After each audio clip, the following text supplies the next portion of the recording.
کائنات کو جو خلعت وجود ملا ہے وہ حضور کے توسل سے ملا ہے۔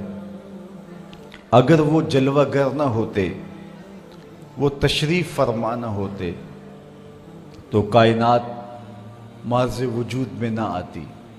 محمد نہ ہوتے تو اے بندہ پرور خدا خود ہی ہوتا، خدائی نہ ہوتی۔ بزم کونین کی ساری رنگینیاں اور بزم عالم کی ساری بو قلمونیاں حضور کے ذکر سے ہیں، ان کے تذکرائے نور سے ہیں۔ اور اگر ان کا تذکرہ، ان کا ذکر اور ان کے تذکار کی مہک عالم میں نہ ہو تو سارا عالم پھیکا دکھائی دے۔ بلکہ میں تو یوں کہتا ہوں کہ ہمیں خدا تک جو رسائی نصیب ہوئی، خدا کی معرفت کا نور نصیب ہوا، وہ بھی حضور علیہ السلام کی تفعیل سے ہے۔ وگرنہ ایک ایسی ذات کو ماننا اور یقین بھی اتنا پختہ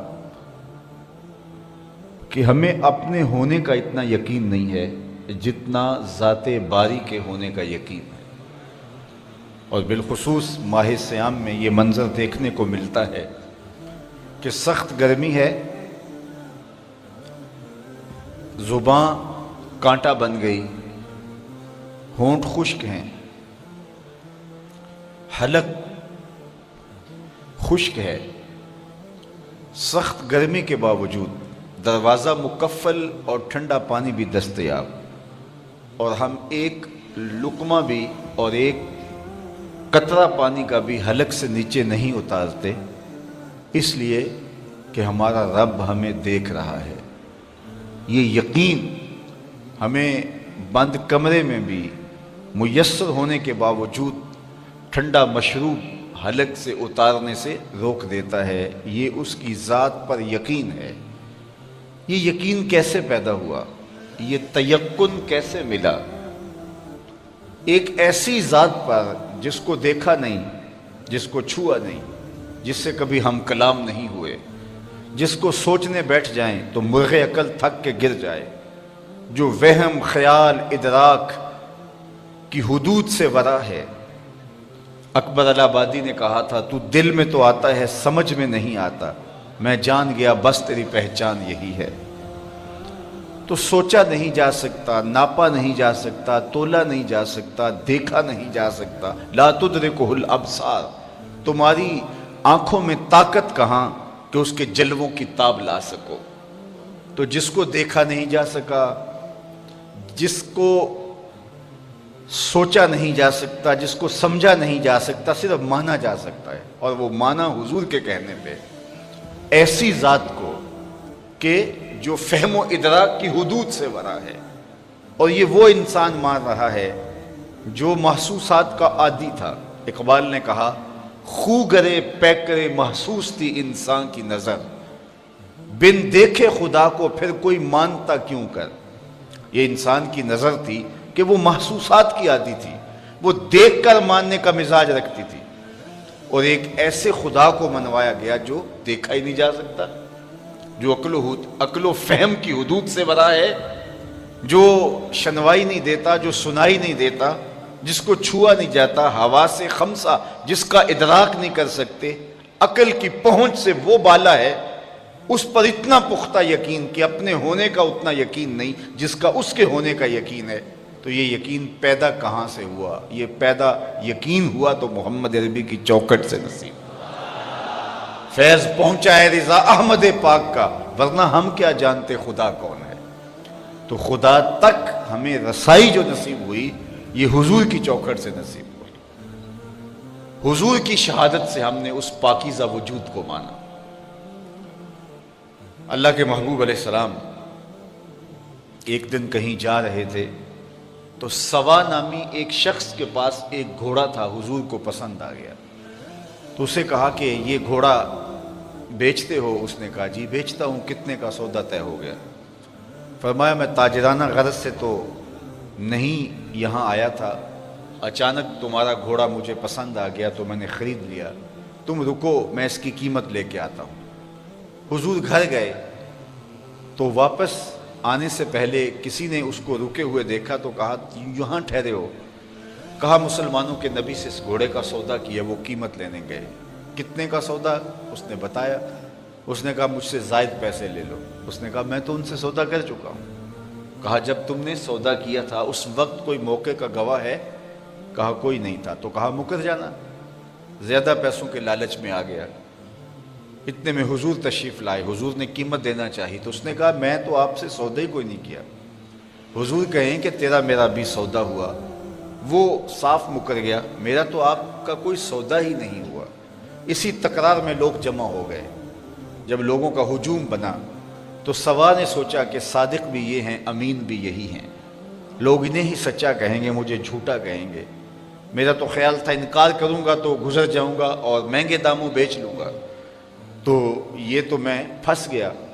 لیکن اس نے کہا اچھا مجھے آپ بتائیے، جب دو آدمیوں کے مابین یوں نزاع بن جائے تو آپ کی شریعت میں تصفیہ کی صورت کیا ہے؟ تو میرے حضور نے فرمایا کہ میری شریعت تو یہ کہتی ہے کہ جو شخص مدعی ہے وہ گواہ لائے، والیمین علی من انکر، اور جو انکار کرتا ہے وہ قسم دے۔ اس نے کہا جی طے ہو گیا، اگر آپ نے مجھ سے گھوڑا خریدا ہے، مدعی آپ ہیں، تو آپ گواہ لائیں، اور اگر آپ کے پاس گواہ نہیں ہے تو میں قسم دے دیتا ہوں۔ اس کو پتا تھا کہ گواہ نہیں ہے، مکر گیا تھا، اس کے لیے قسم دینا بھی کیا مشکل تھا۔ اس نے کہا جی ٹھیک، آپ کی شریعت کے مطابق ہی فیصلہ کر دیتے ہیں، اگر آپ نے مجھ سے گھوڑا خریدا ہے تو اس پہ کوئی گواہ پیش کر دے، اور اگر گواہ نہیں ہے تو میں قسم دے دیتا ہوں۔ لوگوں کا ہجوم ہے، اتفاق تھا کہ کوئی گواہ نہیں تھا، تو جب اس نے بار بار مطالبہ کیا آپ گواہ لائیں نہیں تو میں قسم دیتا ہوں۔ مجمع میں موجود ایک صحابی حضرت خزیمہ بن ثابت انصاری رضی اللہ تعالی عنہ آگے بڑھے، سینے پہ ہاتھ رکھا اور سوا سے مخاطب ہو کے کہا قسم گواہی مانگتا ہے، میں گواہی دیتا ہوں۔ اللہ کے رسول نے تجھ سے گھوڑا خریدا ہے، جتنی قیمت حضور بتا رہے ہیں اتنے میں سودا ہوا ہے۔ اس نے مفت تو دیا نہیں تھا، زیادہ پیسوں کے لالچ میں آ گیا تھا اور مکر گیا تھا۔ اس نے بھی سوچا چلو مجھے فرار کا راستہ ملا، کوئی بحث نہیں کی۔ اس نے کہا جی ٹھیک ہے میرا مطالبہ پورا ہو گیا، لائیے قیمت، اور یہ رہا گھوڑا۔ حضور نے گھوڑا پکڑا، لوگ ہٹنے لگے، مجمع چھٹنے لگا، تو حضور نے حضرت خزیمہ کو بلایا، کہا خزیمہ گھوڑا بھی مل گیا، بات بھی سچ تھی، لیکن تم نے کیسے گواہی دی؟ تم تو موقع پہ موجود ہی نہیں تھے، تو تم نے کیسے گواہی دی؟ سنو حضرت خزیمہ نے کیا جواب دیا، آپ کے سینے میں ٹھنڈ پڑ جائے گی۔ حضرت خزیمہ نے کیا جواب دیا؟ عرض کی حضور آپ کے کہنے پہ ہم نے رب کی گواہی دی تھی۔ یہ گھوڑا کیا ہوتا ہے؟ جنت دوزخ کی گواہی دے دی۔ کیا ہم نے دیکھا تھا؟ آپ نے کہا تو ہم نے مان لیا، اور یہ بھی تو آپ ہی کہہ رہے تھے کہ میں نے گھوڑا خریدا ہے۔ حضور نے حضرت خزیمہ کا ہاتھ پکڑ کے فضا میں بلند کیا اور جانے والوں کو کہا رک جاؤ، ٹھہر جاؤ، کسی عدالت میں کسی کچہری میں گواہوں کی ضرورت ہو، لوگوں سن لو، میری شریعت دو گواہ مانگتی ہے، لیکن جہاں میرا خزیمہ ہوگا ایک کی گواہی دو کے قائم مقام۔ تو خدا تک پہنچنے کا راستہ ذات رسالت مآب صلی اللہ علیہ وسلم۔ قرآن مجید کا ایک اسلوب دیکھیے، ارشاد فرمایا وَإِذَا سَأَلَكَ عِبَادِي أَنِّي فَإِنِّي قَرِيبٌ، حبیب میرے بندے تیرے پاس آ کے میرا پوچھتے ہیں۔ اگر آپ کی توجہ ہو، وَإِذَا سَأَلَكَ عِبَادِي أَنِّي فَإِنِّي قَرِيبٌ، بندے میرے ہیں آتے تیرے پاس ہیں، پوچھتے پھر میرا ہے۔ حبیب میرے بندے تیرے پاس آ کے میرا پوچھتے ہیں۔ فَإِنِّي قَرِيب، فا تعقیبیہ کے بعد علماء تفسیر نے لکھا کل مقدر ہے، لفظوں میں مذکور نہیں ہے لیکن مانن موجود ہے، تو اس کا مفہوم یہ ہوگا حبیب میرے بندے مجھے ڈھونڈتے ڈھونڈتے جنگلوں کی اور صحراؤں کی خاک چھانتے چھانتے تیری دہلیز تک پہنچتے ہیں اور تیرے سے میرا پتہ پوچھتے ہیں، تو ان آنے والوں کو بتلا دیجئے، کہہ دیجئے، تسلی دے دیجئے، دور نہیں ہوں، مل جاؤں گا، اگر طلب سچی ہے تو ضرور ملوں گا۔ تو کہا کہ محبوب میرے بندے میرے پاس آ کے تیرا پوچھتے ہیں، اللہ اکبر، انہیں کہہ دیجئے میں دور نہیں، نیڑے ہوں، مل جاؤں گا۔ یہ ترجمہ کل کے مقدر ہونے کے ساتھ ہے، لیکن اہل تصوف نے کہا، صوفیہ کہتے ہیں کہ کل مقدر ماننے کی ضرورت ہی کیا ہے، بات ہی سیدھی ہے۔ آواز آئی محبوب میرے بندے تیرے پاس آ کے میرا پوچھتے ہیں، تو محبوب جب تیرے پاس آ کے میرا پوچھتے ہیں تو میں پھر بھی دور ہوں۔ جب میرے بندے مجھے ڈھونڈتے ڈھونڈتے تیرے تک آ گئے تو محبوب جو تیرے تک آ گئے وہ میرے تک آ گئے، تیرے تک پہنچنا ہی تو میرے تک پہنچنا ہے۔ اقبال بولا خضر بتلائے تو کیوں کر بتلائے، اگر ماہی پوچھے کہ دریا کہاں ہے، محبوب تیری چوکھٹ پہ آ کے پھر بھی میرا پوچھ رہے ہیں، جو تیرے ڈیرے تک آ گئے محبوب وہ میرے تک آ گئے۔ اور میرے امام بولے بخدا خدا کا یہی ہے در، نہیں اور کوئی مفر مکر، جو وہاں ہو یہیں آ کے ہو، جو یہاں نہیں وہ وہاں نہیں، وہی لامکاں کے مکی ہوئے، سر عرش تخت نشی ہوئے، یہ نبی ہیں جس کے ہیں وہ مکان، وہ خدا ہے جس کا مکان نہیں۔ تو خدا تک پہنچنے کا راستہ ہی یہی ہے۔ قرآن مجید میں ایک اور اسلوب دیکھیے، قل ان کنتم تحبون اللہ فاتبعونی یحببکم اللہ، اے حبیب آپ ان کو فرما دیجئے اگر تم اللہ سے محبت کرتے ہو، یہ تمہاری طلب ہے، تم اس کے پیار میں نکلے ہو، اس کی محبت میں نکلے ہو، تو پھر کیا کرو، ساری زندگی لگے رہو گے، خدا کی قربت تمہیں نصیب نہیں ہو سکتی۔ خدت کی گتھیاں سلجھا لو لیکن صاحب جنون نہیں بن سکتے جب تک یہ چوکھٹ تمہیں نصیب نہیں ہوتی۔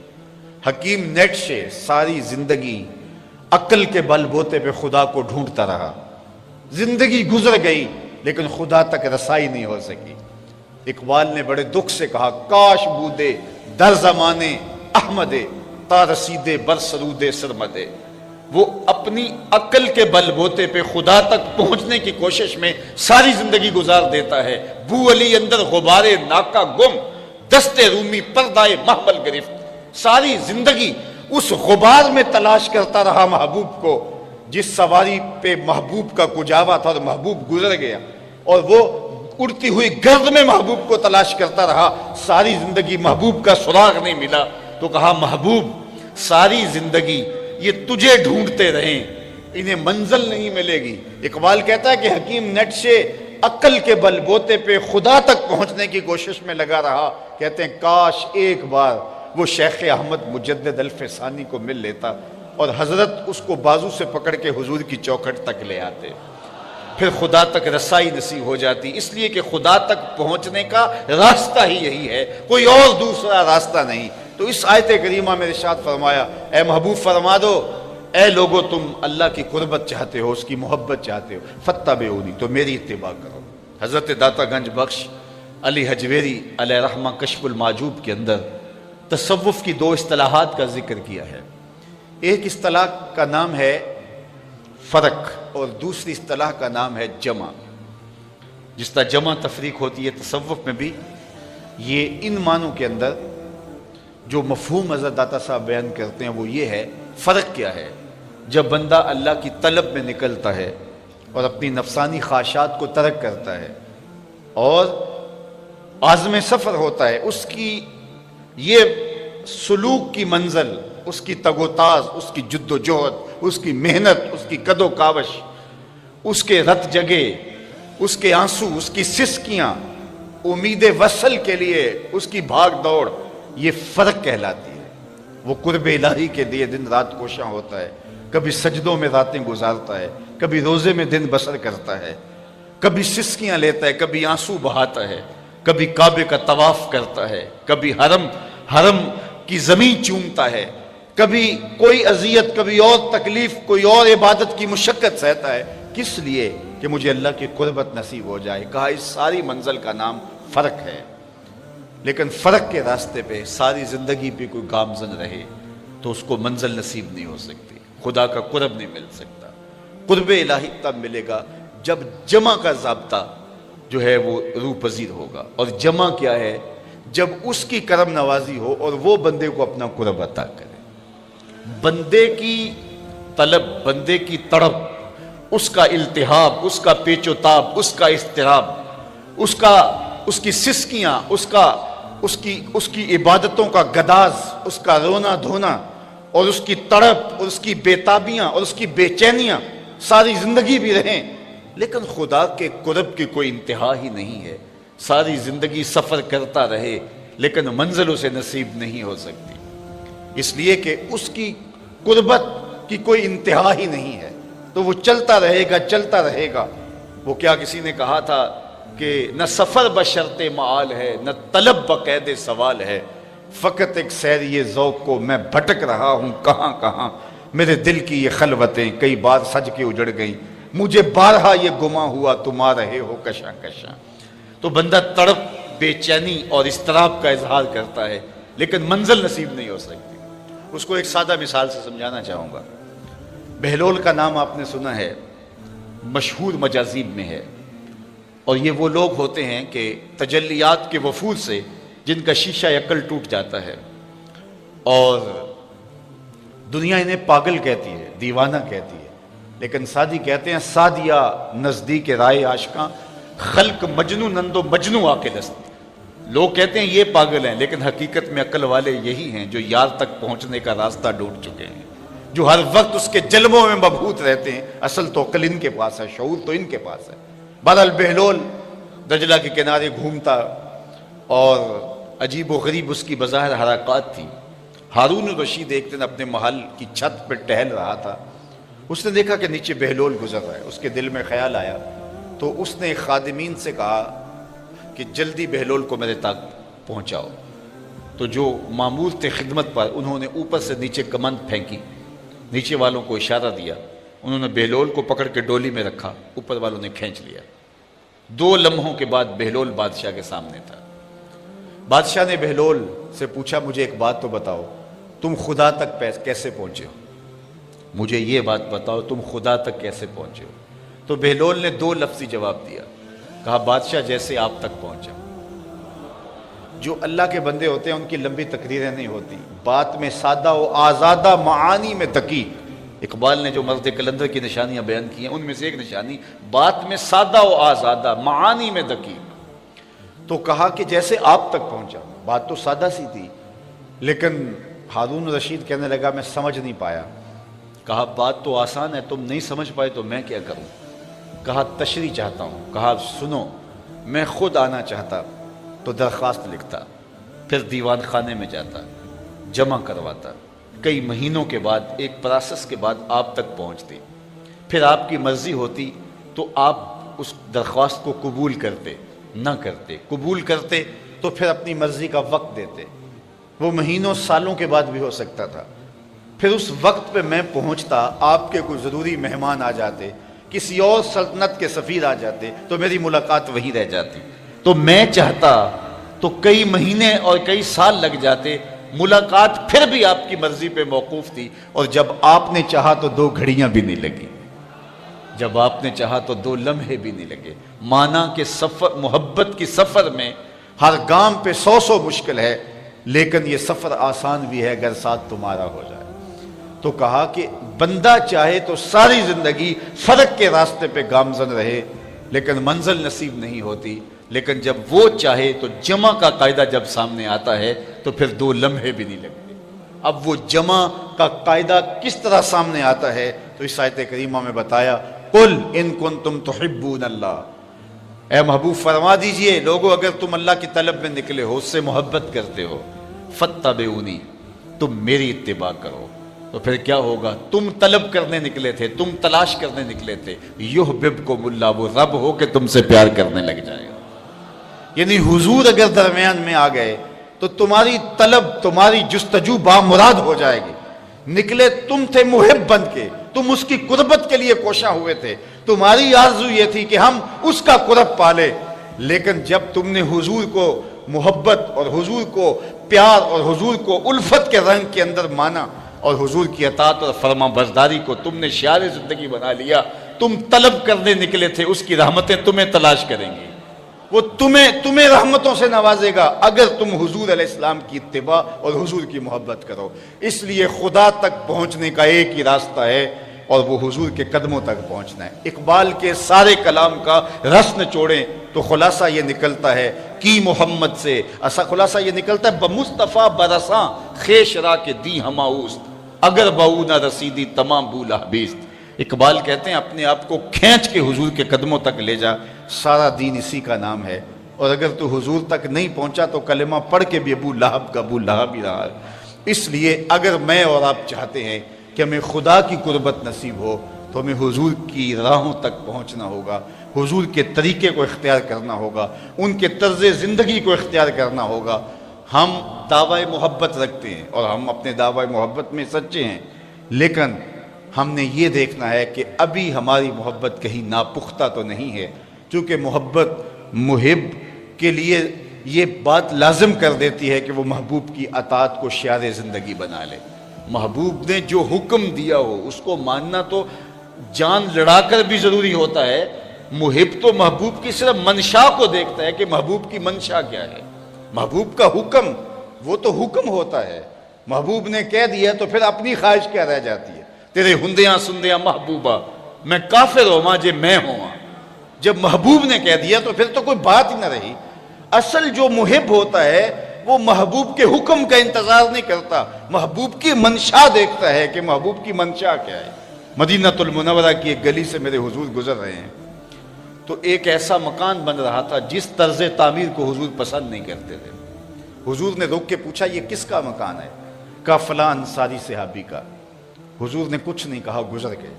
کسی نے اس انصاری کو جا بتایا حضور نے تیرا مکان دیکھا تھا، چہرے پہ آثار پسندیدگی ظاہر نہیں ہوئے۔ اس نے کہا اچھا، کہا ہاں۔ اس نے کدال لیا اور مکان کو زمین کے برابر کر دیا۔ 2-4 دن کے بعد حضور کا دوبارہ گزر ہوا، دیکھا کہ ملبے کا ڈھیر پڑا ہوا ہے۔ اسے بلایا، کہا میں گزرا تھا تیرا مکان تھا، آج ملبے کا ڈھیر ہے۔ کہا حضور میں نے گرا دیا ہے۔ فرمایا کیوں؟ عرض کی سنا تھا آپ کو پسند نہیں، سنا تھا آپ کو پسند نہیں۔ میں اور آپ دیکھیں ہمارا کیا کیا حضور کو پسند نہیں، سر سے لے کر پاؤں تک غور کریں ہمارا کیا کیا حضور کو پسند نہیں۔ اپنے عقیقے سے لے کے ولیمے تک دیکھیں ہمارا کیا کیا حضور کو پسند نہیں۔ اپنی نجی زندگی سے لے کے سیاسی زندگی تک دیکھیں ہمارا کیا کیا حضور کو پسند نہیں۔ اپنے کاروبار سے لے کر کے انداز معاشرت تک دیکھیں ہمارا کیا کیا حضور کو پسند نہیں۔ محمد دی زیارت محمد دے رنگ وچ اگر ان کے ہوئے ہیں تو پھر ہم ان کے ہو گئے، پھر اپنی خواہش کہاں باقی رہی؟ ایک صحابی آئے اور انہوں نے حضور سے سلام کرنا چاہا لیکن حضور نے رخ پھیر لیا۔ وہ سمجھے شاید کسی وجہ سے التفات نہیں ہوا، تو حضور نے جدھر رخ پھیرا تو ادھر جا کے انہوں نے السلام علیکم کہا، لیکن حضور نے پھر رخ پھیر لیا۔ سمجھ گئے کوئی ناراضگی ہے۔ تو چونکہ ایک سفر سے آئے تھے تو انہوں نے دیگر صحابہ سے پوچھا کہ مجھے تو سمجھ نہیں آئی کہ حضور کی ناراضگی کا سبب کیا ہے، کیا تم مجھے بتا سکتے ہو کہ حضور ناراض کیوں ہیں؟ انہوں نے کہا ہاں، ہماری سمجھ میں جو بات آئی ہے وہ یہ ہے کہ تم نے یہ سونے کی انگوٹھی پہنی ہے اور حضور اس کو حرام قرار دے چکے۔ ان الذھب والفضۃ حرام لذکور امتی، سونا اور چاندی میری امت کے مردوں کے لیے حرام ہے۔ صرف چاندی کی ایک انگوٹھی اور وہ بھی 4.5 ماشے سے کم وزن کی ہو تو وہ مرد کے لیے جائز ہے، اس سے زائد یا اتنے ہی وزن کی 2 انگوٹھیاں مرد کے لیے جائز نہیں ہیں۔ سونا بالکل جائز نہیں ہے، رکھا ہی نہیں گیا جائز، یہ زینت عورت کے لیے ہے۔ تو نے یہ انگوٹھی پہنی اور حضور اس کو جہنم کی آگ کا انگارہ قرار دے چکے ہیں، گناہ بے لذت ہے تم کر رہے ہو، تو شاید حضور کی ناراضگی کا سبب یہ ہو۔ وہ آگے بڑھا اور حضور علیہ السلام کی بارگاہ میں حاضر ہو کے انگوٹھی اتار کے حضور کو پیش کرتے ہوئے کہا حضور اس وجہ سے ناراض ہیں؟ تو آقا کریم نے یوں انگوٹھی پھینک دی۔ خیر ناراضگی کی وجہ ختم ہو گئی، مجلس میں بیٹھ گیا، گفتگو چلتی رہی۔ جب مجلس اختتام کو پہنچی لوگ واپس پلٹے اور وہ بھی واپس جانے لگا تو کسی نے اشارہ دیا وہ سونے کی انگوٹھی تو اٹھا لو، تم تو نہیں پہن سکتے، تمہاری بیوی تو پہن سکتی ہے، قیمتی دھات ہے۔ تو اس صحابی نے کیا جواب دیا وہ سنیے۔ اس نے کہا واللہ لا آخذہ وقد طرحہ رسول اللہ صلی اللہ علیہ وآلہ وسلم، اللہ کی قسم میں اس کو کبھی بھی نہیں اٹھاؤں گا جس کو میرے حضور نے پھینک دیا ہے، جس کو میرے حضور نے پھینک دیا میں اس کو کبھی نہیں، سونا ہے، ہیرا ہے، چاندی ہے، پکھراج ہے، موتی ہے، کچھ بھی ہے، میں اسے ہاتھ بھی نہیں لگاؤں گا جس کو میرے حضور نے پھینک دیا ہے۔ صاحبو دیکھو کس کس چیز کو میرے حضور نے پھینکا ہے، اور ہم اگر اس چیز کو سینے سے لگاتے ہیں تو ہم عاشق رسول نہیں ہو سکتے، ہم خود فریبی میں مبتلا ہیں۔ اگر ہم عاشق ہیں، عاشق ہونا آسان نہیں ہے۔ ہمارے بزرگ جھوم کے شعر پڑھا کرتے تھے،